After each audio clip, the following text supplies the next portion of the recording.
मोक्ष प्राप्ति का उपाय, भगवान विष्णु ही मोक्ष दाता हैं, इसका प्रतिपादन, योग तथा उसके अंगों का निरूपण।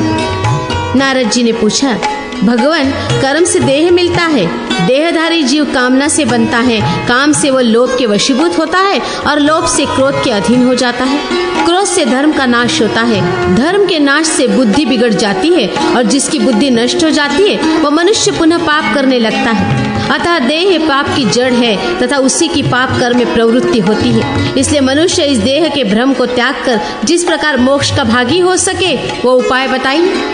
श्री सनक जी ने कहा, महाप्राज्ञ सुव्रत, जिनकी आज्ञा से ब्रह्मा जी संपूर्ण जगत की सृष्टि, विष्णु पालन तथा रुद्र संहार करते हैं, महत तत्व से लेकर विशेष पर्यंत सभी तत्व जिनके प्रभाव से उत्पन्न हुए हैं, उन रोग शोक से रहित सर्वव्यापी भगवान नारायण को ही मोक्षदाता जानना चाहिए। संपूर्ण चराचर जगत जिनसे भिन्न नहीं है तथा जो जरा और मृत्यु से परे हैं, उससे तेज प्रभाव वाले भगवान नारायण का ध्यान करके मनुष्य दुख से मुक्त हो जाता है। जो विकार रहित, अजन्मा, शुद्ध, स्वयं प्रकाश, निरंजन, ज्ञान रूप तथा सच्चिदानंदमय है, ब्रह्मा आदि देवता जिनके अवतार स्वरूपों की सदा आराधना करते हैं, वे श्री हरि सनातन स्थान, परम धाम या मोक्ष के दाता हैं, ऐसा जानना चाहिए। जो निर्गुण होकर भी संपूर्ण गुणों के आधार हैं, लोगों पर अनुग्रह करने के लिए विविध रूप धारण करते हैं और सबके हृदय आकाश में विराजमान तथा सर्वत्र परिपूर्ण हैं, जिनकी कहीं भी उपमा नहीं है तथा जो सबके आधार हैं, उन भगवान की शरण में जाना चाहिए। जो कल्प के अंत में सबको अपने भीतर समेटकर स्वयं जल में शयन करते हैं, वेदार्थ के ज्ञाता तथा कर्मकांड के विद्वान, नाना प्रकार के यज्ञों द्वारा जिनका यजन करते हैं, वे ही भगवान कर्म फल के दाता हैं और निष्काम भाव से कर्म करने वालों को वे ही मोक्ष देते हैं। जो ध्यान, प्रणाम अथवा भक्ति पूर्वक पूजन करने पर अपना सनातन स्थान वैकुंठ प्रदान करते हैं, उन दयालु भगवान की आराधना करनी चाहिए। मुनीश्वर, जिनके चरणारविंदों की पूजा करके देहाभिमानी जीव भी शीघ्र ही अमृत तत्व मोक्ष प्राप्त कर लेते हैं, उन्हीं को ज्ञानी जन पुरुषोत्तम मानते हैं। जो आनंद स्वरूप, जरा रहित, परम ज्योतिर्मय, सनातन एवं परात्पर ब्रह्म है, वही भगवान विष्णु का सुप्रसिद्ध परम पद है। जो अद्वैत, निर्गुण, नित्य, अद्वितीय, अनुपम, परिपूर्ण तथा ज्ञानमय ब्रह्म है, उसी को साधु पुरुष मोक्ष का साधन मानते हैं। जो योगी पुरुष योग मार्ग की विधि से ऐसे परम तत्व की उपासना करता है, वो परम पद को प्राप्त होता है। जो सब प्रकार की आसक्तियों का त्याग करने वाला, शम, दम आदि गुणों से युक्त और काम आदि दोषों से रहित है, वो योगी परम पद को पाता है। नारद जी ने पूछा, वक्ताओं में श्रेष्ठ किस कर्म से योगियों की योग की सिद्धि होती है, वो उपाय यथार्थ रूप से मुझे बताइए। श्री सनक जी ने कहा, तत्वार्थ का विचार करने वाले ज्ञानी पुरुष कहते हैं कि परम मोक्ष ज्ञान से ही प्राप्त होने योग्य है। उस ज्ञान का मूल है भक्ति और भक्ति प्राप्त होती है भगवत कर्म करने वालों को। भक्ति का लेश मात्र होने से भी अक्षय परम धर्म संपन्न होता है। उत्कृष्ट श्रद्धा से सब पाप नष्ट हो जाते हैं। सब पापों का नाश होने पर निर्मल बुद्धि का उदय होता है और निर्मल बुद्धि ही ज्ञानी पुरुषों द्वारा ज्ञान के नाम से बताई गई है। ज्ञान को मोक्ष देने वाला कहा गया है, वैसा ज्ञान योगियों को होता है। कर्म योग और ज्ञान योग, इस प्रकार दो प्रकार का योग कहा गया है। कर्म योग के बिना मनुष्यों का ज्ञान योग सिद्ध नहीं होता। अतः क्रिया कर्म योग में तत्पर होकर श्रद्धा पूर्वक भगवान श्री हरि की पूजा करनी चाहिए। ब्राह्मण, भूमि, अग्नि, सूर्य, जल, धातु, हृदय तथा चित्र नाम वाली ये भगवान केशव की 8 प्रतिमाएं हैं। इनमें भक्ति पूर्वक भगवान का पूजन करना चाहिए। अतः मन, वाणी और क्रिया द्वारा दूसरों की पीड़ा न देते हुए भक्ति भाव से संयुक्त हो सर्वव्यापी भगवान विष्णु की पूजा करें। अहिंसा, सत्य, क्रोध का अभाव, ब्रह्मचर्य, अपरिग्रह, ईर्ष्या का त्याग तथा दया, ये सद्गुण ज्ञान योग और कर्म योग दोनों में समान रूप से आवश्यक हैं। ये चराचर विश्व सनातन भगवान विष्णु का ही स्वरूप है, ऐसा मन से निश्चय करके उक्त दोनों योगों का अभ्यास करें।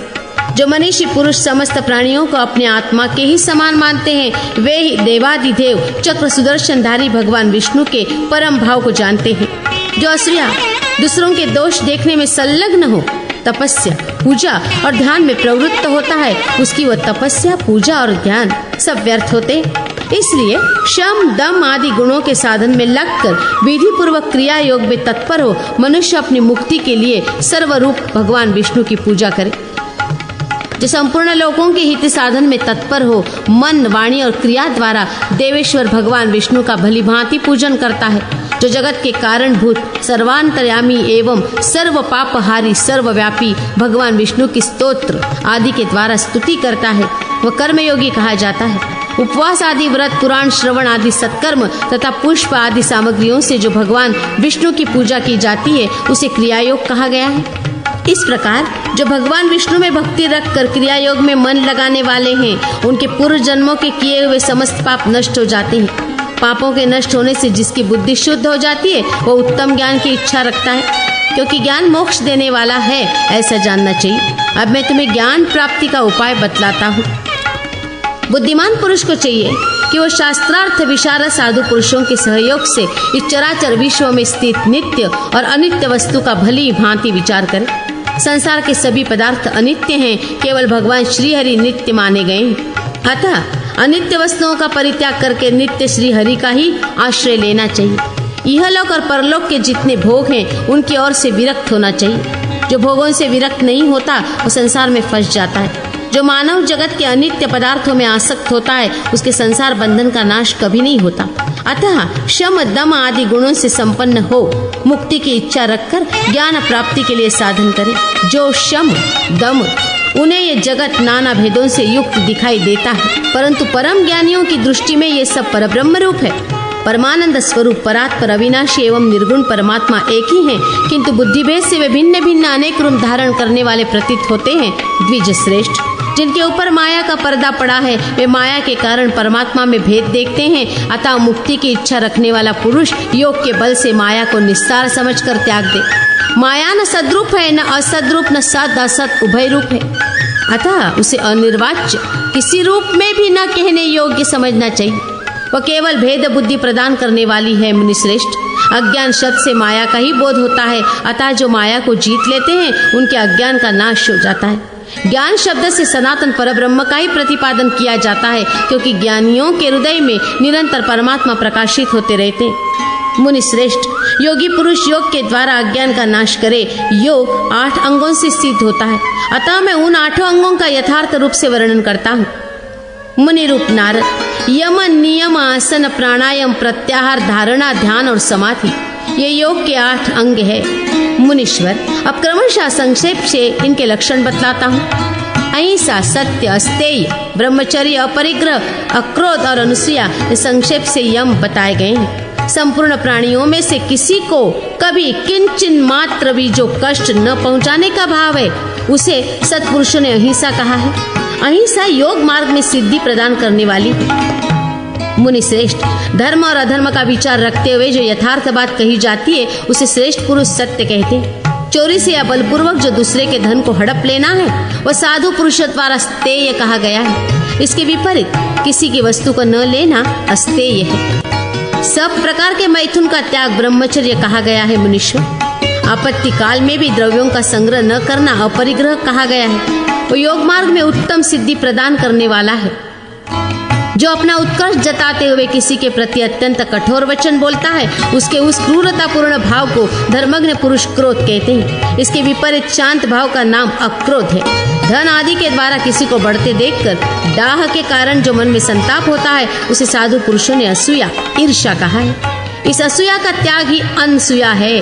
देवर्षि, इस प्रकार संक्षेप से यम बताए गए हैं। नारद जी, अब मैं तुम्हें नियम बतला रहा हूँ, सुनो।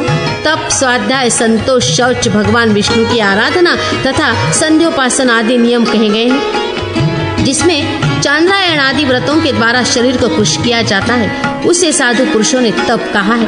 वह योग का उत्तम साधन है। ब्रह्मन, ओमकार उपनिषद 12 मंत्र ओम नमो भगवते वासुदेवाय ये 12 मंत्र है। 8 मंत्र ओम नमो नारायणाय तथा तत्वमसि आदि महावाक्यों के समुदाय का जो जप अध्ययन एवं विचार है उसे स्वाध्याय कहा गया है।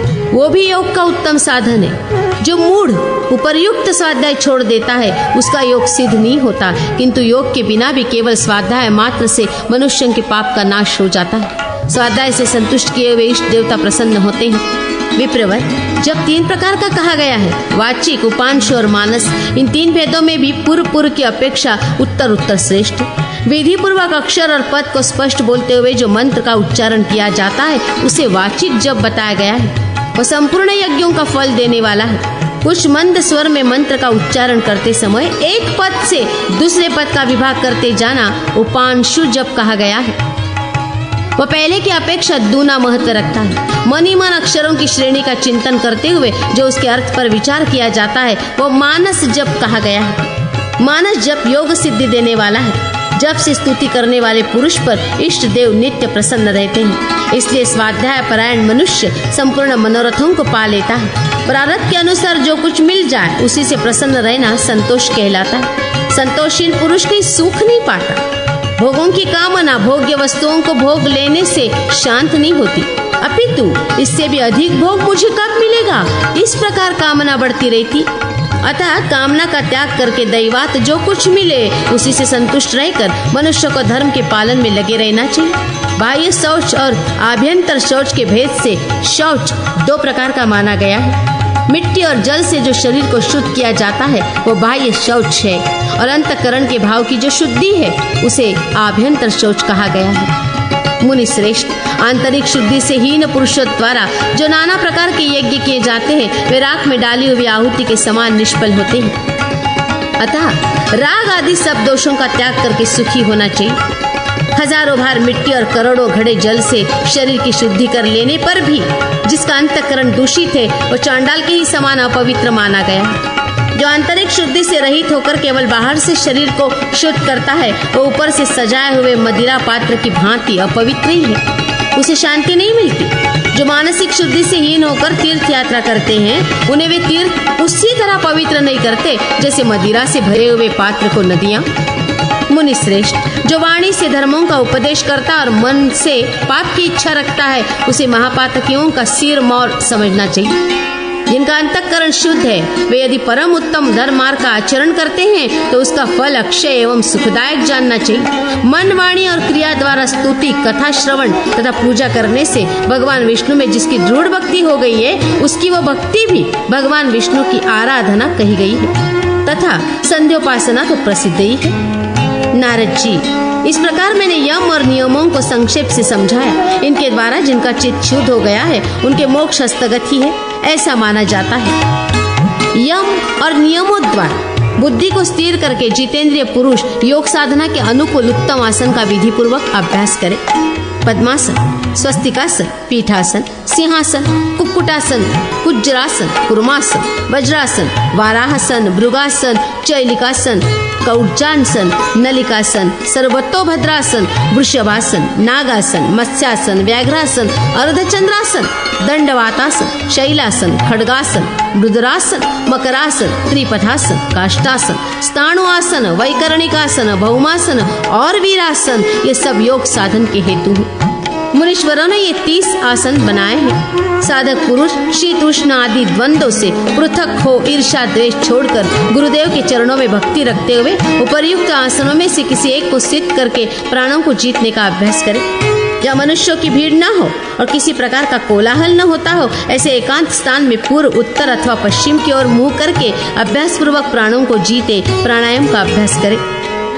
शरीर के भीतर स्थित वायु का नाम प्राण है। उसके विग्रह वश में करने की चेष्टा को आयाम कहते हैं। यही प्राणायाम कहा गया है। उसके दो भेद बताए गए हैं, एक अगर्भ प्राणायाम और दूसरा सगर्भ प्राणायाम। इनमें दूसरा श्रेष्ठ है। जप और ध्यान के बिना जो प्राणायाम किया जाता है वो अगर्भ है और जप तथा ध्यान के सहित किए जाने वाले प्राणायाम को सगर्भ कहते हैं। मनीषी पुरुषों ने इस दो भेदों वाले प्राणायाम को रेच, पूरक, कुंभक और शून्यक के भेद से 4 प्रकार का बताया है। जीवों की दाहिनी नाड़ी का नाम पिंगला है, उसके देवता सूर्य है, उसे पितृयोनि भी कहते हैं। इसी प्रकार बाई नाड़ी का नाम ईड़ा है जिसे देवयोनि भी कहते हैं। मुनि श्रेष्ठ, चंद्रमा को उसका अधिदेवता समझो। इन दोनों के मध्य भाग में सुषुम्ना नाड़ी है। यह अत्यंत सूक्ष्म और परम गुह्य है। ब्रह्मा जी को इसका अधिदेवता जानना चाहिए। नासिका के बाएं छिद्र से वायु को बाहर निकाले, रेचन करके निकालने के कारण इसका नाम रेचक है। कि नासिका के दाहिने छिद्र से वायु को अपने भीतर भरे, वायु को पूर्ण भरने के कारण इसे पूरक कहा गया है। अपने देह में भरी हुई वायु को रोके रहे, छोड़े नहीं और भरे हुए कुंभ घड़े की भांति स्थिर भाव से बैठा रहे। कुंभ की भांति स्थित होने के कारण इस प्राणायाम का नाम कुंभक है। बाहर की वायु को न तो भीतर की ओर ग्रहण करे और न भीतर की वायु को बाहर निकाले। जैसे हो वैसे ही स्थित रहे। इस तरह के प्राणायाम को शून्यक समझो। जैसे मत वाले गजराज को धीरे धीरे वश में किया जाता है, उसी प्रकार प्राण को धीरे धीरे जीतना चाहिए, अन्यथा बड़े बड़े भयंकर रोग हो जाते हैं। जो योगी क्रमशः वायु को जीतने का अभ्यास करता है वो निष्पाप हो जाता है और सब पापों से मुक्त होने पर वो ब्रह्मलोक को प्राप्त होता है। मुनीश्वर जो विषयों में फंसी हुई इंद्रियों को विषयों से सर्वथा समेटकर अपने भीतर रोके रहता है, उसके इस प्रयत्न का नाम प्रत्याहार है। ब्राह्मण जिन्होंने प्रत्याहार द्वारा अपनी इंद्रियों को जीत लिया है, वे महात्मा पुरुष ध्यान न करने पर भी पुनरावृत्ति रहित परब्रह्म पद को प्राप्त कर लेते हैं। जो इंद्रिय समुदाय को वश में किए बिना ही ध्यान में तत्पर होता है, उसे मूर्ख समझो, क्योंकि उसका ध्यान सिद्ध नहीं होता। मनुष्य जिस जिस वस्तु को देखता है उसे अपने आत्मा में आत्मस्वरूप समझे और प्रत्याहार द्वारा वश में हुई इंद्रियों को अपने आत्मा में अंतर्मुख करके धारण करे। इस प्रकार इंद्रियों को जो आत्मा में धारण करना है उसी को धारणा करते हैं। योग प्रत्याहार से इंद्रियों के समुदाय को जीतकर धारणा द्वारा उन इंद्रियों को दृढ़ता पूर्वक हृदय में धारण कर लेने के पश्चात साधक उन परमात्मा का ध्यान करे जो सबका धारण पोषण करने वाले हैं और जो कभी अपने महिमा से च्युत नहीं होते। संपूर्ण विश्व उन्हीं का स्वरूप है। वे सर्वत्र व्यापक होने से विष्णु कहलाते हैं। समस्त लोकों के एकमात्र कारण वे ही हैं। उनके नेत्र विकसित कमल दल के समान सुशोभित हैं। मनोहर कुंडल उनके कानों की शोभा बढ़ाते हैं। उनकी भुजाएं विशाल है, अंग अंग से उदारता सूचित होती है। सब प्रकार के आभूषण उनके सुंदर विग्रह की शोभा बढ़ाते हैं। उन्होंने पीताम्बर धारण कर रखा है। वे दिव्य शक्ति से संपन्न हैं। उन्होंने स्वर्णमय यज्ञोपवीत धारण किया है। गले में तुलसी की माला पहन रखी है। कौस्तुभ मणि से उनकी शोभा और बढ़ गई है। वक्षस्थल में श्रीवत्स का चिन्ह सुशोभित है। देवता और असुर सभी भगवान के चरणों में मस्तक नवा रहे हैं। 12 अंगुल विस्तृत तथा 8 दलों से विभूषित अपने हृदय कमल के आसन पर विराजमान सर्वव्यापी अव्यक्त स्वरूप परात्पर परमात्मा का उपर्युक्त रूप से ध्यान करना चाहिए। ध्येय वस्तु में चित्त की वृत्ति का एकाकार हो जाना ही साधु पुरुषों द्वारा ध्यान कहा गया है। 2 घड़ी ध्यान करके भी मनुष्य परम मोक्ष को प्राप्त कर लेता है। ध्यान से पाप नष्ट होते हैं, ध्यान से मोक्ष मिलता है, ध्यान से भगवान विष्णु प्रसन्न होते हैं तथा ध्यान से संपूर्ण मनोरथों की सिद्धि हो जाती है। भगवान महाविष्णु के जो जो स्वरूप हैं उनमें से किसी का भी एकाग्रता पूर्वक ध्यान करें, उस ध्यान से संतुष्ट होकर भगवान विष्णु निश्चय ही मोक्ष देते हैं।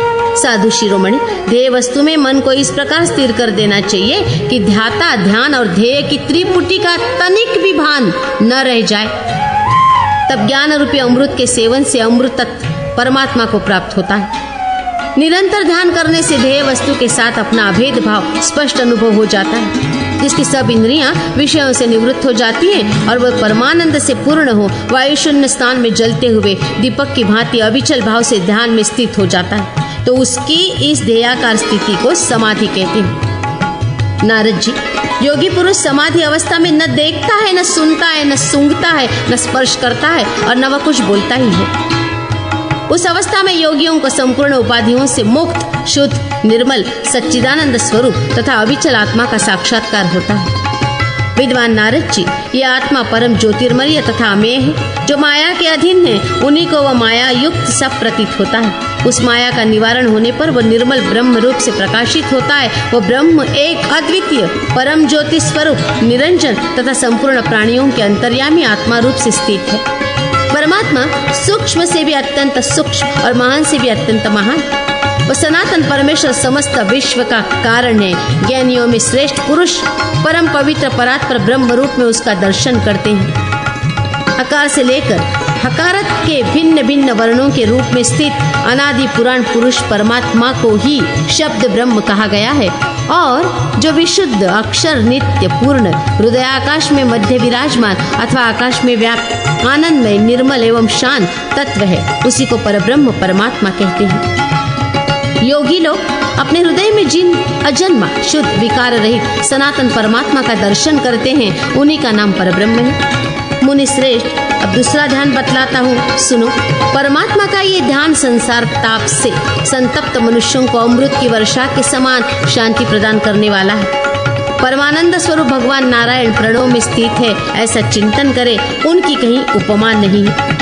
वे प्रणव की अर्ध मात्रा के ऊपर विराजमान नाद स्वरूप है। आकार ब्रह्मा जी का रूप है, उकार भगवान विष्णु का स्वरूप है, मकार रुद्र रूप है तथा अर्ध मात्रा निर्गुण परब्रह्म परमात्मा स्वरूप है। आकार, उकार और मकार ये प्रणव की 3 मात्राएं कही गई हैं। ब्रह्मा, विष्णु और शिव ये 3 क्रमशः उनके देवता हैं। इन सबका समुच्चय रूप जो ओमकार है वो परब्रह्म परमात्मा का बोध कराने वाला है। परब्रह्म परमात्मा वाच्य है और प्रणव उनका वाचक माना गया है। नारद जी इन दोनों में वाच्य वाचक संबंध उपचार से ही कहा गया है। जो प्रतिदिन प्रणव का जप करते हैं वे संपूर्ण पातकों से मुक्त हो जाते हैं तथा जो निरंतर उसी के अभ्यास में लगे रहते हैं वे परम मोक्ष पाते हैं। जो ब्रह्मा, विष्णु और शिवरूप प्रणव मंत्र का जप करता है उसे अपने अंतकरण में कोटि कोटि सूर्यों के समान निर्मल तेज का ध्यान करना चाहिए अथवा प्रणव जप के समय शालिग्राम शिला या किसी भगवत प्रतिमा के स्वरूप का ध्यान करना चाहिए अथवा जो पापनाशक तीर्थादिक वस्तुएं उसी का अपने हृदय में चिंतन करना चाहिए। मुनीश्वर, यह वैष्णव ज्ञान तुम्हें बताया गया है, इसे जानकर योगीश्वर पुरुष उत्तम मोक्ष पा लेता है। जो एकाग्र चित्त होकर इस प्रसंग को पढ़ता अथवा सुनता है वह सब पापों से मुक्त हो भगवान विष्णु का सालोक्य प्राप्त कर लेता है।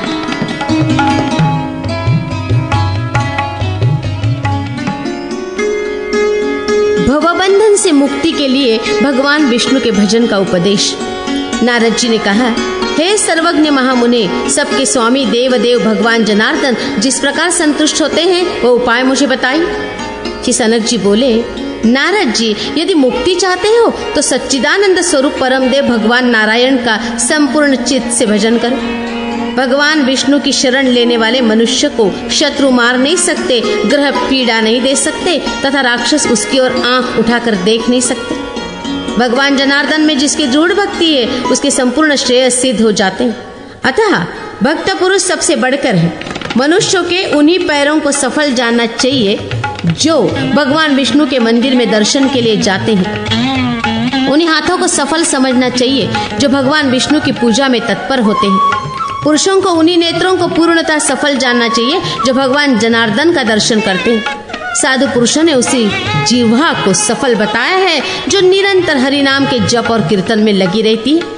मैं सत्य कहता हूँ, हित की बात कहता हूँ और बार बार संपूर्ण शास्त्रों का सार बतलाता।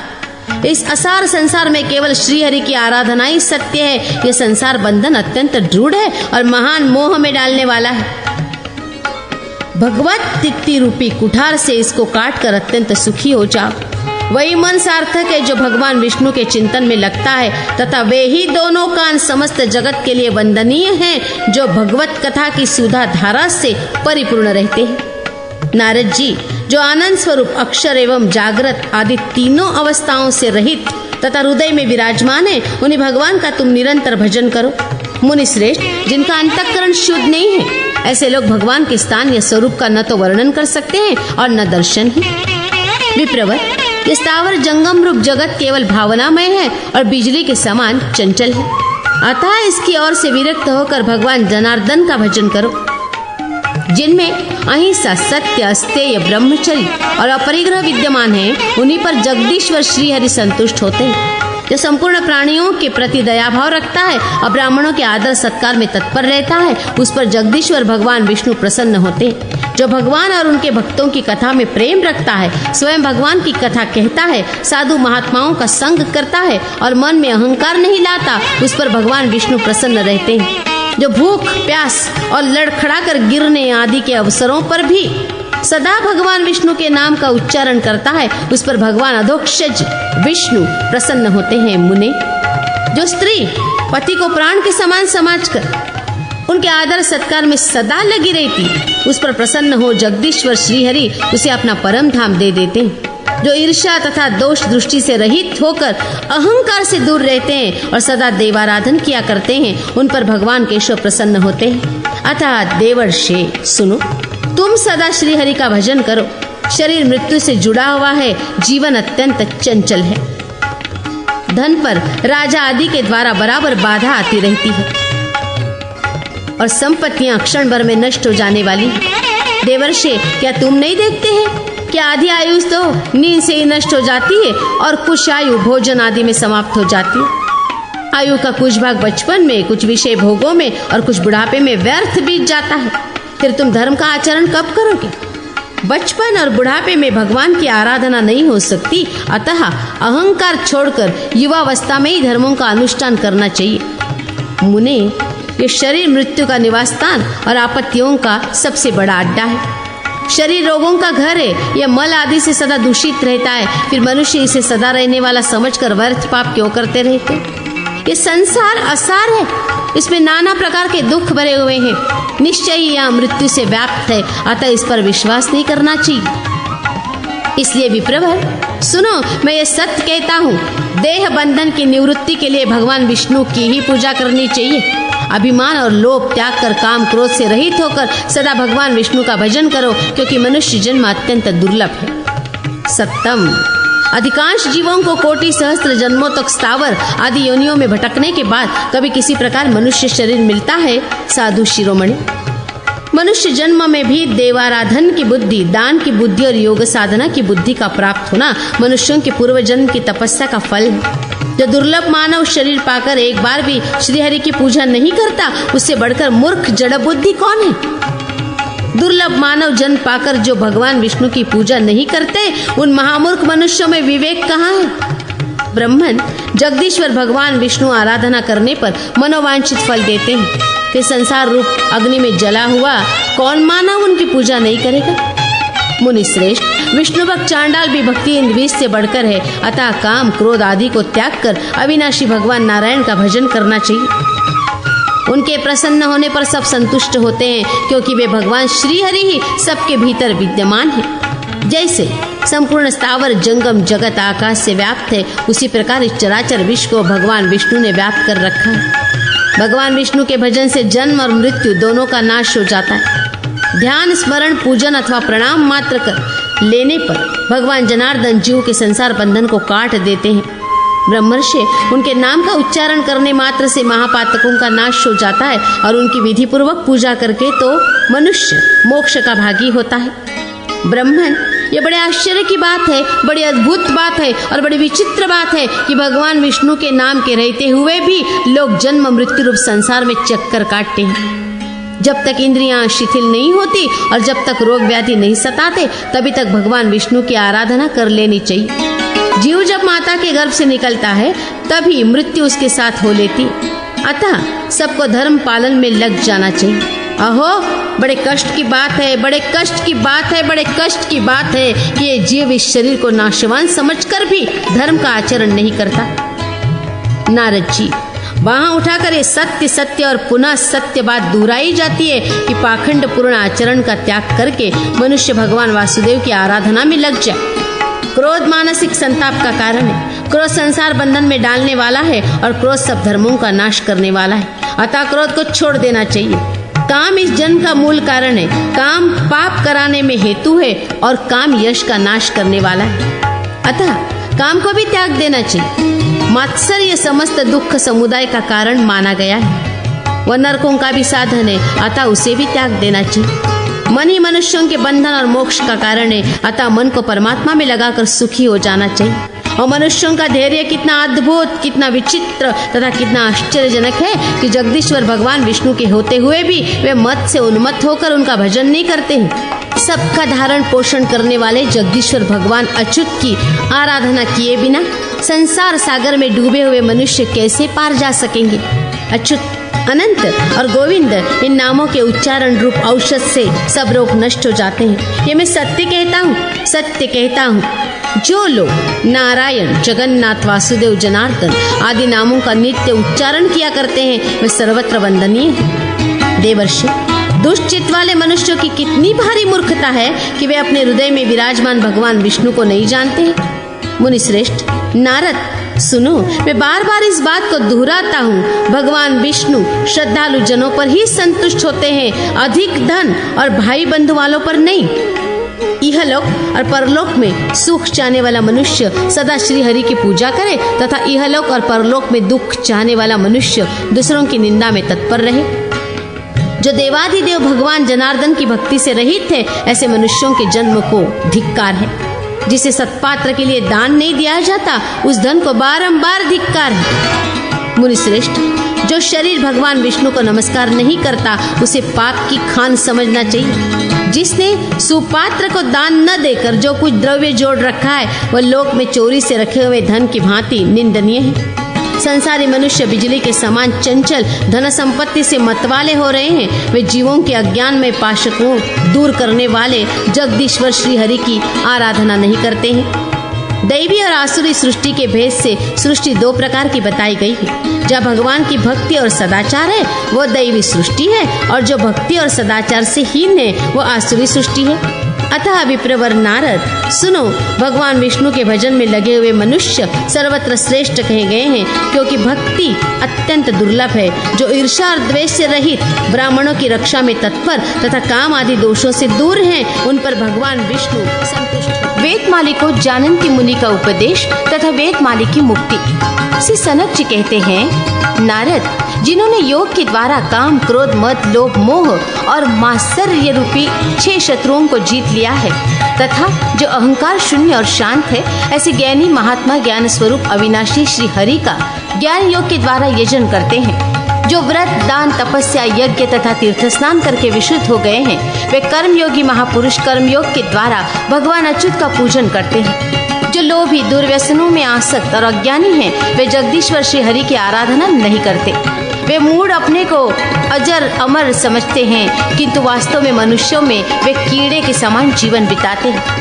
जो बिजली की लकीर के समान क्षण भर में चमक कर लुप्त हो जाने वाली है, ऐसे लक्ष्मी के मद से उन्मत्त हो व्यर्थ अहंकार से दूषित चित्त वाले मनुष्य सब प्रकार से कल्याण करने वाले जगदीश्वर भगवान विष्णु की पूजा नहीं करते हैं। जो भगवत कर्म के पालन में तत्पर, शांत, श्री हरि के चरणार बिंदों की सेवा करने वाले तथा संपूर्ण जगत पर अनुग्रह रखने वाले हैं, ऐसे तो कोई बिरले महात्मा ही दैव योग से उत्पन्न हो जाते हैं। जो मन, वाणी और क्रिया द्वारा भक्ति पूर्वक भगवान विष्णु की आराधना करता है, वह समस्त लोकों में परम उत्तम परम धाम को जाता है। इस विषय में इस प्राचीन इतिहास का उदाहरण दिया करते हैं, जिसे पढ़ने और सुनने वालों के समस्त पापों का नाश हो जाता है। नारद जी, प्राचीन काल की बात है। रैवत मनवंतर में वेदमाली नाम से प्रसिद्ध एक ब्राह्मण रहते थे, जो वेदों और वेदांगों के पारदर्शी विद्वान थे। उनके मन में संपूर्ण प्राणियों के प्रति दया भरी हुई थी। वे सदा भगवान की पूजा में लगे रहते थे, किंतु आगे चलकर वे स्त्री, पुत्र और मित्रों के लिए धनोपार्जन करने में संलग्न हो गए। जो वस्तु नहीं बेचनी चाहिए, उसको भी वे बेचने लगे। उन्होंने रस का भी विक्रय किया। वे चांडाल आदि से भी बात करते और उनका दिया हुआ दान ग्रहण करते थे। उन्होंने पैसे लेकर तपस्या और व्रतों का विक्रय किया और तीर्थ यात्रा भी वे दूसरों के लिए ही करते थे। ये सब उन्होंने अपनी स्त्री को संतुष्ट करने के लिए ही किया। विप्रवर, इसी तरह कुछ समय बीत जाने पर ब्राह्मण के 2 जुड़वे पुत्र हुए, जिनका नाम था यज्ञमाली और सुमाली। वे दोनों बड़े सुंदर थे। तदनंतर पिता उन दोनों बालकों को बड़े स्नेह और वात्सल्य से अनेक प्रकार के साधनों द्वारा पालन पोषण करने लगे। वेदमाली ने उनके अनेक उपायों से यत्न पूर्वक धन एकत्र किया और एक दिन मेरे पास कितना धन है जानने के लिए उन्होंने अपने धन को गिनना प्रारंभ किया। उनका धन संख्या में बहुत ही अधिक था। इस प्रकार धन की स्वयं गणना करके वे हर्ष से फूल उठे। साथ ही उस अर्थ की चिंता से उन्हें बड़ा विस्मय भी हुआ। वे सोचने लगे, मैंने नीच पुरुषों से दान लेकर न बेचने योग्य वस्तुओं का विक्रय करके तथा तपस्या आदि को भी बेचकर ये प्रचुर धन पैदा किया है, किंतु मेरी अत्यंत दुस्सह तृष्णा अब भी शांत नहीं हुई। अहो, मैं तो समझता हूँ ये तृष्णा बहुत बड़ा कष्ट है। समस्त क्लेशों का कारण भी यही है। इसके कारण मनुष्य यदि समस्त कामनाओं को प्राप्त कर ले तो भी पुनः दूसरी वस्तुओं की अभिलाषा करने लगता है। जरावस्था, बुढ़ापे में आने पर मनुष्य के केश पक जाते हैं, दांत गल जाते हैं, आंख और कान भी जीर्ण हो जाते हैं, किंतु एक तृष्णा ही तरुण सी हो जाती है। मेरी सारी इंद्रियां शिथिल हो रही हैं। बुढ़ापे ने मेरे बल को भी नष्ट कर दिया, किंतु तृष्णा तरुणी हो और भी प्रबल उठी। जिनके मन में कष्टदायिनी तृष्णा मौजूद है, वह विद्वान होने पर भी मूर्ख हो जाता है, परम शांत होने पर भी अत्यंत क्रोधी हो जाता है और बुद्धिमान होने पर भी अत्यंत मूढ़ बुद्धि हो जाता है। आशा मनुष्य के लिए अजय शत्रु की भांति भयंकर है। अतः विद्वान पुरुष यदि शाश्वत सुख चाहे तो आशा को त्याग दे।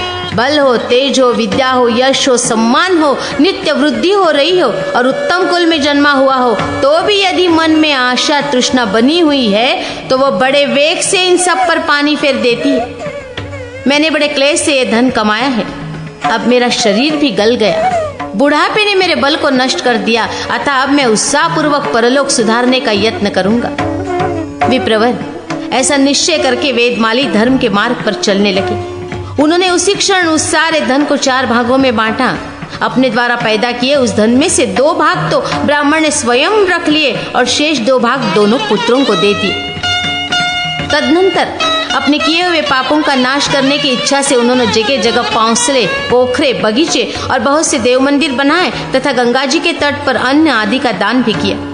इस प्रकार संपूर्ण धन का दान करके भगवान विष्णु के प्रति भक्तिभाव से युक्त हो वे तपस्या के लिए नर नारायण के आश्रम बद्रीवन में गए। वहाँ उन्होंने एक अत्यंत रमणीय आश्रम देखा जहाँ बहुत से ऋषि मुनि रहते थे। फल और फूलों से भरे हुए वृक्ष समूह उस आश्रम की शोभा बढ़ा रहे थे। शास्त्र चिंतन में तत्पर, भगवत सेवा पारायण तथा परब्रह्म परमेश्वर की स्तुति में संलग्न अनेक वृद्ध महर्षि उस आश्रम की श्रीवृद्धि कर रहे थे। वेदमाली ने वहां जाकर जानंती नाम वाले एक मुनि का दर्शन किया जो शिष्यों से घिरे बैठे थे और उन्हें परब्रह्म तत्व का उपदेश कर रहे थे। वे मुनि महान तेज के पूज्य से जान पड़ते थे। उनमें शम, दम आदि सभी गुण विराजमान थे। राग आदि दोषों का सर्वथा अभाव था। वे सूखे पत्ते खाकर रहा करते थे। वेदमाली ने मुनि को देखकर उन्हें प्रणाम किया। मुनि जानंती ने कंद, मूल और फल आदि सामग्रियों द्वारा नारायण बुद्धि से अतिथि वेदमाली का पूजन किया। आतिथ्य सत्कार हो जाने पर वेदमाली ने हाथ जोड़ विनय से मस्तक झुकाकर वक्ताओं में श्रेष्ठ महर्षि से कहा, भगवान, मैं कृतकृत्य हो गया, आज मेरे सब पाप दूर हो गए। महाभाग, आप विद्वान हैं, ज्ञान देकर मेरा उद्धार कीजिए। ऐसा कहने पर मुनिश्रेष्ठ जानंती बोले, ब्राह्मण, तुम प्रतिदिन सर्वश्रेष्ठ भगवान विष्णु का भजन करो, सर्वशक्तिमान श्री नारायण का चिंतन करते रहो, दूसरों की निंदा और चुगली कभी न करो। महामते, सदा परोपकार में लगे रहो, भगवान विष्णु की पूजा में मन लगाओ और मूर्खों से मिलना जुलना छोड़ दो। काम, क्रोध, लोभ, मोह, मद और मात्सर्य छोड़कर लोक को अपने आत्मा के समान देखो, इससे तुम्हें शांति मिलेगी। ईर्ष्या, दोष, दृष्टि तथा दूसरे की निंदा भूल कर भी न करो। पाखंड पूर्ण आचार, अहंकार, अक्रूरता का सर्वथा त्याग करो। सब प्राणियों पर दया तथा साधु पुरुषों की सेवा करते रहो। अपने किए हुए धर्मों को पूछने पर भी दूसरों पर प्रकट न करो। दूसरों को अत्याचार करते देखो, यदि शक्ति हो तो उन्हें रोको, लापरवाही ना करो। अपने कुटुंब का विरोध न करते हुए सदा अतिथियों का स्वागत सत्कार करो। पत्र, पुष्प, फल, दुर्वा अथवा पल्लवों द्वारा निष्काम भाव से जगदीश्वर भगवान नारायण की पूजा करो। देवताओं, ऋषियों तथा पितरों का विधि पूर्वक तर्पण करो। विप्रवर, विधि पूर्वक अग्नि की सेवा भी करते रहो। देव मंदिर में प्रतिदिन झाड़ू लगाया करो और एकाग्र चित्त होकर उसकी लिपाई पुताई भी किया करो। देव मंदिर की दीवार में जहाँ कहीं कुछ टूट फूट गया हो उसकी मरम्मत कराते रहो। मंदिर में प्रवेश का जो मार्ग हो उसे पताका और पुष्प आदि से सुशोभित करो तथा भगवान विष्णु के गृह में दीपक जलाया करो। प्रतिदिन यथाशक्ति पुराण की कथा सुनो, उसका पाठ करो और वेदांत का स्वाध्याय करते रहो। ऐसा करने पर तुम्हें परम उत्तम ज्ञान प्राप्त होगा। ज्ञान से समस्त पापों का निश्चय ही निवारण एवं मोक्ष हो जाता है। जानंती मुनि के इस प्रकार उपदेश देने पर परम बुद्धिमान वेदमाली उसी प्रकार ज्ञान के साधन में लगे रहे। वे अपने आप में ही परमात्मा भगवान अच्युत का दर्शन करके बहुत प्रसन्न हुए।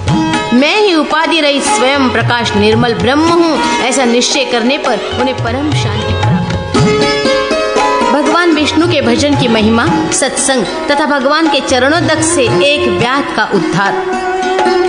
चिसनक जी कहते हैं, विप्रवर, भगवान लक्ष्मीपति विष्णु के महात्म्य का वर्णन फिर सुनो। भगवान की अमृतमय कथा सुनने के लिए किसके मन में प्रेम और उत्साह नहीं होता?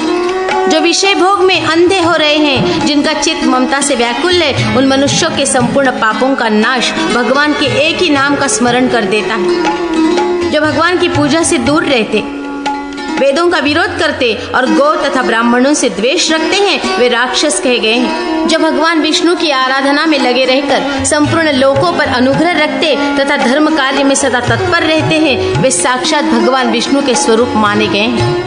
जिनका चित्त भगवान विष्णु की आराधना में लगा हुआ है, उनके करोड़ों जन्मों का पाप क्षण भर में नष्ट हो जाता है। फिर उनके मन में पाप का विचार कैसे उठ सकता है? भगवान विष्णु की आराधना विषयांत मनुष्यों के भी संपूर्ण दुखों का नाश करने वाली कही गई है। वो भोग और मोक्ष देने वाली है। जो मनुष्य किसी के संग से, स्नेह से, भय से, लोभ से अथवा अज्ञान से भी भगवान विष्णु की उपासना करता है, वो अक्षय सुख का भागी होता है। जो भगवान विष्णु के चरणोदक का एक कण भी पी लेता है, वो सब तीर्थों में स्नान कर चुका। भगवान को वो अत्यंत प्रिय होता है। भगवान विष्णु का चरणोदक अकाल मृत्यु का निवारण, समस्त रोगों का नाश और संपूर्ण दुखों की शांति करने वाला माना गया है। इस विषय में भी ज्ञानी पुरुष ये प्राचीन इतिहास कहा करते हैं। इसे पढ़ने और सुनने वालों के संपूर्ण पापों का नाश हो जाता है। प्राचीन सत्ययुग की बात है। गुलिक नाम से प्रसिद्ध एक व्याध था। वो पराई स्त्री और पराये धन को हड़प लेने के लिए सदा उद्यत रहता था। वो सदा दूसरों की निंदा किया करता था। जीव जंतुओं को भारी संकट में डालना उसका नित्य का काम था। उसने सैकड़ों गांव और हजारों ब्राह्मणों की हत्या की थी। नारद जी, व्याधों का सरदार गुलिक, देव संपत्ति को हड़पने तथा दूसरों का धन लूट लेने के लिए सदा कमर कसे रहता था। उसने बहुत से बड़े भारी भारी पाप किए थे। जीव जंतुओं के लिए वो यमराज के समान था। एक दिन वो महापापी व्याध सौवीर नरेश के नगर में गया, जो संपूर्ण ऐश्वर्यों से भरा पूरा था। उसके उपवन में भगवान विष्णु का एक बड़ा सुंदर मंदिर था, जो सोने के कलशों से छाया गया था। उसे देखकर व्याध को बड़ी प्रसन्नता हुई। उसने निश्चय किया, यहाँ बहुत से सुवर्ण कलश हैं, उन सबको चुराऊंगा। ऐसा विचार कर व्याध चोरी के लिए लोलुप उठा और मंदिर के भीतर गया। वहां उसने एक श्रेष्ठ ब्राह्मण को देखा, जो परम शांत और तत्वार्थ ज्ञान में निपुण थे। उनका नाम उत्तंक था। वे भगवान विष्णु की सेवा पूजा कर रहे थे। उत्तंक तपस्या की निधि थे। वे एकांतवासी, दयालु, निस्पृह तथा भगवान के ध्यान में परायण थे। मुने, उस व्याध ने उन्हें अपनी चोरी में विघ्न डालने वाला समझा। वह देवता का संपूर्ण धन हड़प लेने के लिए आया हुआ अत्यंत साहसी लुटेरा था और मत से उन्मत्त हो रहा था। उसने हाथ में तलवार उठा ली और उत्तक जी को मार डालने का उद्योग आरंभ किया। मुनि को भूमि पर गिराकर उनकी छाती को एक पैर से दबाकर उसने एक हाथ से उनकी जटाएं पकड़ ली और उन्हें मार डालने का विचार किया। इस अवस्था में उस व्याध को देखकर उत्तक जी ने कहा, उत्तक बोले, अरे ओ साधु पुरुष, तुम व्यर्थ ही मुझे मार रहे हो, मैं तो निरपराध हूँ। महामते, बताओ तो सही, मैंने तुम्हारा क्या अपराध किया है? लोग वे शक्तिशाली पुरुष अपराधियों को दंड देते हैं, किंतु सज्जन पुरुष पापियों को भी अकारण नहीं मारते। जिनके चित्त में शांति विराज रही है, वे साधु पुरुष अपने से विरोध रखने वाले मूर्खों में भी जो गुण विद्यमान है, उन्हीं पर दृष्टि रखकर उनका विरोध नहीं करते हैं। जो मनुष्य अनेक बार सताए जाने पर भी क्षमा करता है, उसे उत्तम कहा गया है। वह भगवान विष्णु को सदा ही अत्यंत प्रिय है। जिनकी बुद्धि सदा दूसरों के हित में लगी हुई है, वे साधु पुरुष मृत्यु काल आने पर भी किसी से बैर नहीं रखते। चंदन का वृक्ष काटे जाने पर भी कुठार की धार को सुगंधी ठीक करता है। मृग तृण से, मछलियां जल से तथा सज्जन पुरुष संतोष से जीवन निर्वाह करते हैं। परंतु संसार में क्रमशः 3 प्रकार के व्यक्ति इनके साथ भी अकारण बैर रखने वाले होते हैं, व्याध, धीवर और चुगलखोर। अहो, माया बड़ी प्रबल है, वह समस्त जगत को मोह में डाल देती। तभी तो लोग पुत्र, मित्र और स्त्री के लिए सबको दुखी करते रहते हैं। तुमने दूसरों का धन लूटकर अपनी स्त्री का पालन पोषण किया है, परंतु अंतकाल में मनुष्य सबको छोड़कर अकेला ही परलोक की यात्रा करता है। मेरी माता, मेरे पिता, मेरी पत्नी, मेरे पुत्र और मेरी ये वस्तु, इस प्रकार की ममता प्राणियों को व्यर्थ पीड़ा देती रहती। पुरुष जब तक धन कमाता है, तभी तक भाई बंधु उससे संबंध रखते हैं, परंतु इहलोक और परलोक में केवल धर्म और अधर्म ही सदा उसके साथ रहते। वहाँ दूसरा कोई साथी नहीं है। धर्म और अधर्म से कमाए हुए धन के द्वारा जिसने जिन लोगों का पालन पोषण किया है, वे ही मरने पर उस आग के मुख में झोंककर स्वयं घी मिलाया हुआ अन्न खाते हैं। पापी मनुष्यों की कामना रोज बढ़ती है और पुण्यात्मा पुरुषों की कामना प्रतिदिन क्षीण होती है। लोग सदा धन आदि के उपार्जन में व्यर्थ ही व्याकुल रहते हैं। जो होने वाला है वो होकर ही रहता है, और जो नहीं होने वाला है वो कभी नहीं होता। जिनकी बुद्धि में ऐसा निश्चय होता है, उन्हें चिंता कभी नहीं सताती। ये संपूर्ण चराचर जगत दैव के अधीन है, अतः देवी जन्म और मृत्यु को जानता है, दूसरा नहीं। और ममता से व्याकुल चित्त वाले मनुष्यों का दुख महान है, क्योंकि वे बड़े बड़े पाप करके भी दूसरों का यत्न पूर्वक पालन करते हैं। मनुष्य के कमाए हुए संपूर्ण धन को सदा सब भाई बंधु भोगते हैं, किंतु वो मूर्ख अपने पापों का फल स्वयं अकेला ही भोगता है। ऐसा कहते हुए महर्षि उत्तक को गुलिक ने छोड़ दिया। फिर वो भय से व्याकुल हो उठा और हाथ जोड़कर बार बार कहने लगा, मेरा अपराध क्षमा कीजिए। सत्संग के प्रभाव से तथा भगवत ग्रह का सामीप्य मिल जाने से व्याध का सारा पाप नष्ट हो गया। उसे अपनी करनी पर बड़ा पश्चाताप हुआ और वो इस प्रकार बोला, विप्रवर, मैंने बहुत बड़े बड़े पाप किए हैं, वे सब आपके दर्शन से नष्ट हो गए। और मेरी बुद्धि सदा पाप में ही लगी रही और मैं शरीर से भी सदा महान पापों का ही आचरण करता रहा। अब मेरा उद्धार कैसे होगा? भगवान, मैं किसकी शरण में जाऊं? पूर्व जन्म में किए हुए पापों के कारण मेरा व्याध के कुल में जन्म हुआ। अब इस जीवन में भी ढेर के ढेर पाप करके मैं किस गति को प्राप्त होऊंगा? और मेरी आयु शीघ्रता पूर्वक नष्ट हो रही है। मैंने पापों के निवारण के लिए कोई प्रायश्चित नहीं किया, अतः उन पापों का फल मैं कितने जन्मों तक भोगूंगा? इस प्रकार स्वयं ही अपनी निंदा करते हुए उस व्याध ने आंतरिक संताप की अग्नि से झुलसकर तुरंत प्राण त्याग दिए। व्याध को गिरा हुआ देख महर्षि उत्तक को बड़ी दया आई और उन महाबुद्धिमान मुनि ने भगवान विष्णु के चरणोदक से उसके शरीर को सींच दिया। भगवान के चरणोदक का स्पर्श पाकर उसके पाप नष्ट हो गए और वो व्याध दिव्य शरीर से दिव्य विमान पर बैठकर मुनि से इस प्रकार बोला।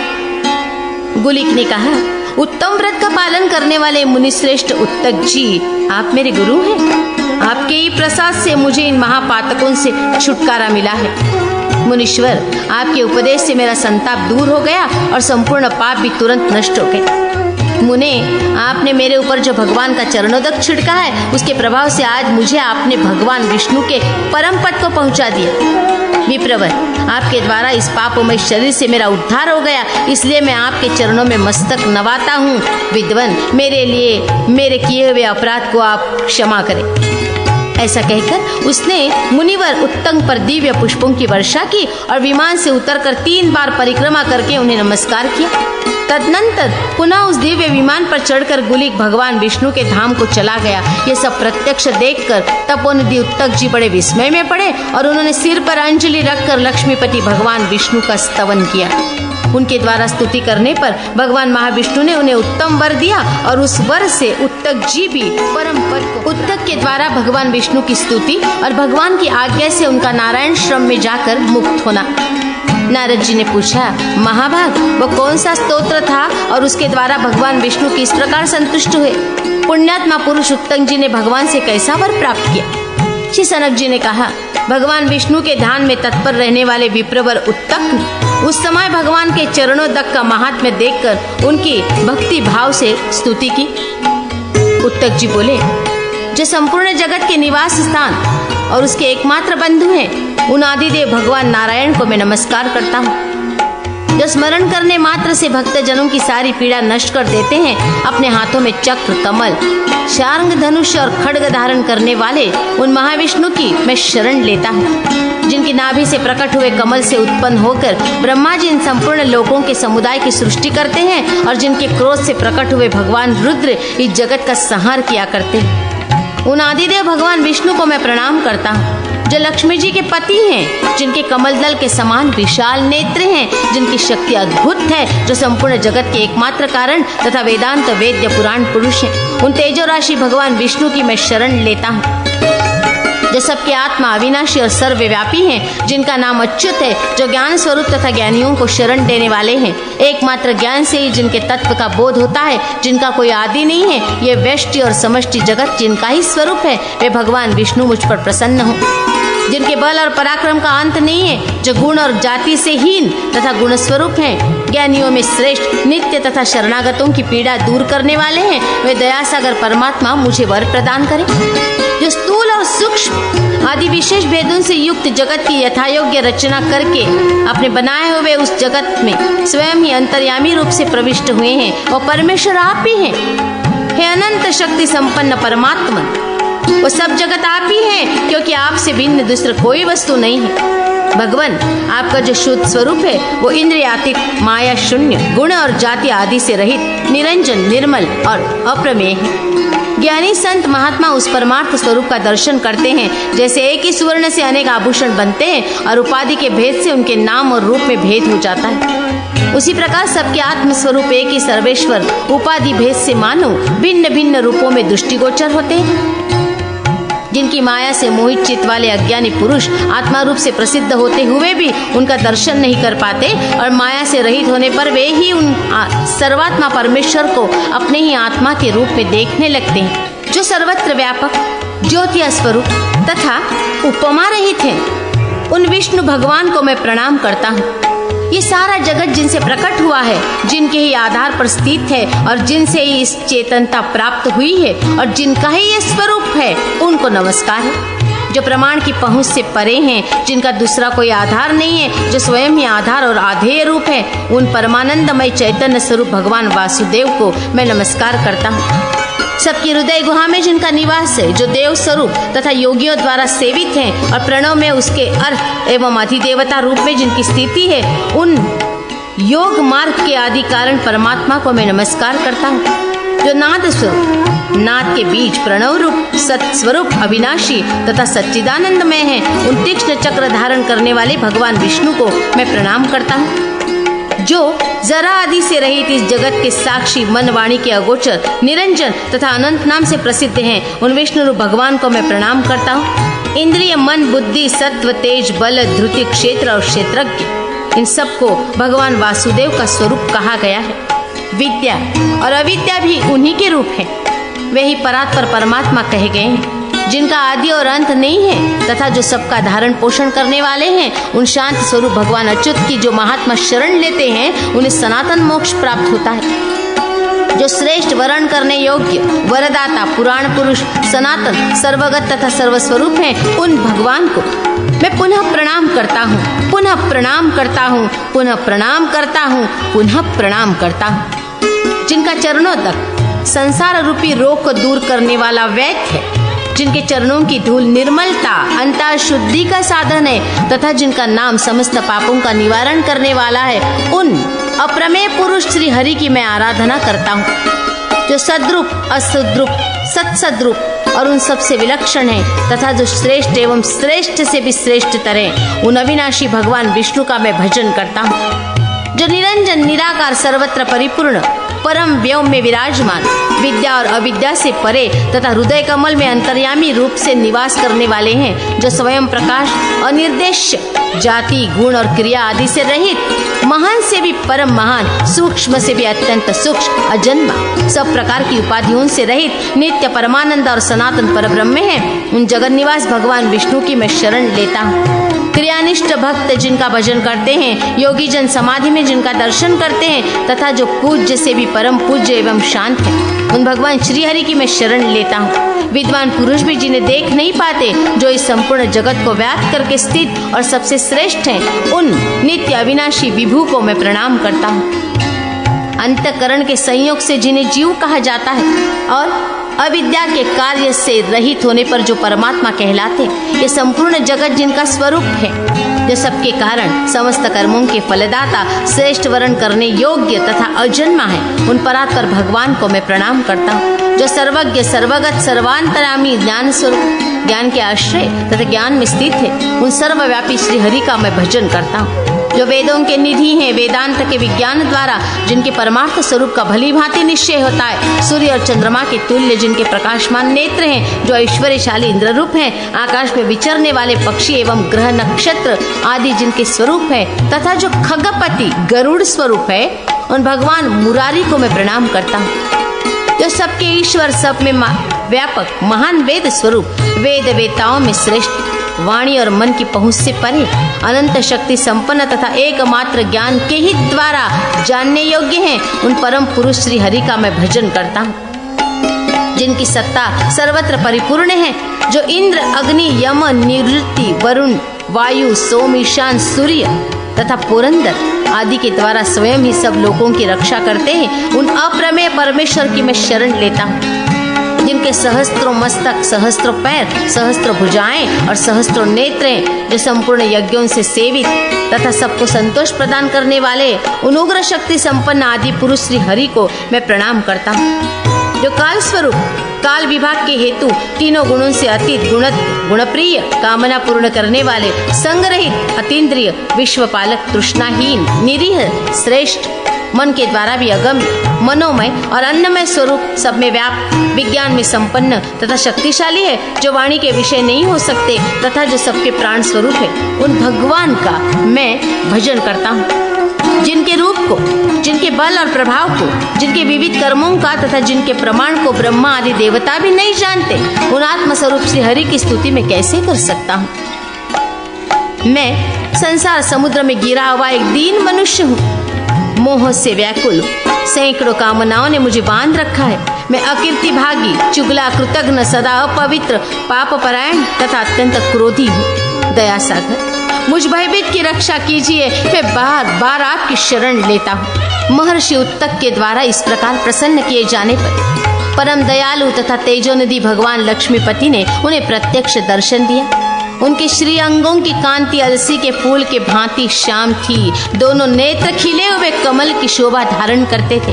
मस्तक पर किरीट, दोनों कानों में कुंडल, गले में हार और भुजाओं में केयूर की अपूर्व शोभा हो रही थी। उन्होंने वक्ष स्थल पर श्रीवत्स चिन्ह और कस्तूप मणि धारण कर रखी थी। सुवर्णमय यज्ञोपवीत उनके बाएं कंधे पर सुशोभित हो रहा था। नाक में पहनी हुई मुक्ता मणि की प्रभा से उनके श्री अंगों की श्याम कांति और बढ़ गई थी। वे श्री नारायण देव पीताम्बर धारण करके वनमाला से विभूषित हो रहे थे। तुलसी के कोमल दलों से उनके चरणार बिंदुओं की अर्चना की गई थी। उनके श्री विग्रह का महान प्रकाश सब और छा रहा था। कटी प्रदेश में किंकिणी और चरणों में नूपुर आदि आभूषण उनकी शोभा बढ़ा रहे थे। उनकी फराती हुई ध्वजा में गरुड़ का चिन्ह सुशोभित था। इस रूप में भगवान का दर्शन करके विप्रवर उत्तक पृथ्वी पर दंड की भांति पड़कर उन्हें साष्टांग प्रणाम किया और आनंद के आंसुओं से श्री हरि के दोनों चरणों को नहला दिया।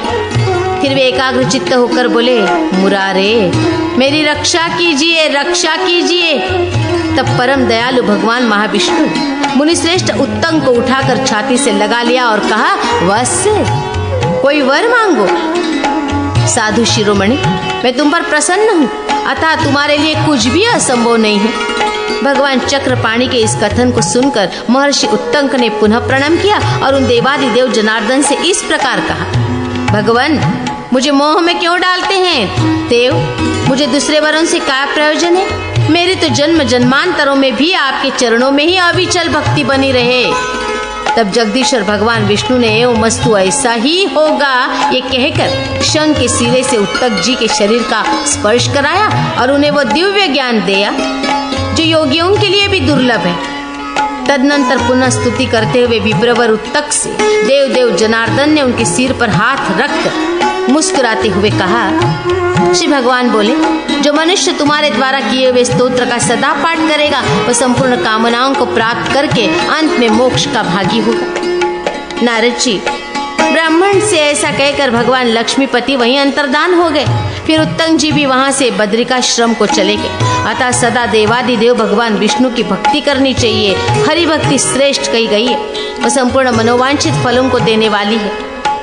मुने नरनारायण के आश्रम में जाकर उत्तंग जी क्रिया योग में तत्पर हो प्रतिदिन भक्तिभाव से भगवान माधव की आराधना करने लगे। वे ज्ञान विज्ञान से संपन्न थे, उनका द्वैत भ्रम नाश हो चुका था। अतः उन्होंने भगवान विष्णु के दुर्लभ परम पद को प्राप्त कर लिया। भक्तों का सम्मान बढ़ाने वाले जगदीश्वर भगवान नारायण पूजन, नमस्कार अथवा स्मरण कर लेने पर भी जीव को मोक्ष प्रदान करते हैं। अतः यहलोक और परलोक में सूख जाने वाला मनुष्य अनंत अपराजित श्री नारायण देव का भक्तिपूर्वक पूजन करे। जो इस उपाख्यान को पढ़ता अथवा एकाग्रचित होकर सुनता है वो भी संपूर्ण पापों से मुक्त हो भगवान विष्णु के धाम में जाता है।